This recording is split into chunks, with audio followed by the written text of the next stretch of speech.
श्री स्वामी समर्थ. नमस्कार मित्रांनो, तुमचे स्वागत आहे. मित्रांनो, 10 एप्रिल रोजी स्वामी समर्थांचा प्रगट दिन आहे. जे नवीन भक्त आहेत, जे नवीन सेवेकरी आहेत, त्यांना या दिवशी नेमके काय करायचे असते ते माहिती नसते. आज आपण स्वामींना प्रसन्न करणारी नित्य व सोपी सेवा सांगणार आहोत. या स्वामी सेवेने तुमच्यावर लवकर स्वामी प्रसन्न होतील. तसेच आपल्याला या सेवेने खूप लाभ देखील मिळेल. मित्रांनो, या दिवशी आपण सकाळी लवकर उठा. सकाळी स्नान करून आपण स्वामींचे दर्शन घ्या. घरातच स्वामींच्या फोटोसमोर एक दिवा लावा. तसेच स्वामींच्या फोटोवर अगरबत्ती लावा.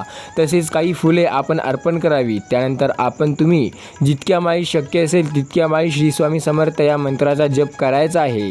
कमीत कमी 1 माळ, तसेच जास्तीत जास्त तुम्हाला जमेल तेवढ्या 11, 21, 51 इत्यादी.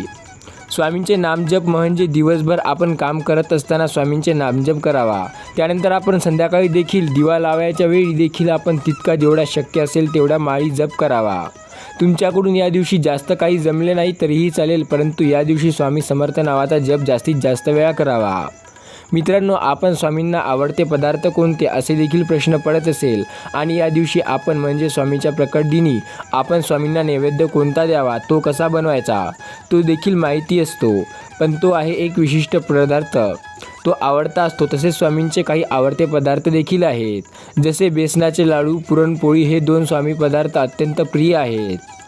तिखट पदार्थामध्ये कांद्याची भाजी तुम्हाला स्वामींना नैवेद्य दाखवायचा असेल तर आपण पुरणपोळी, खीर, आमटी, भात, पापड, कांदा भाजी असा पूर्ण नैवेद्य तुम्ही करू शकता.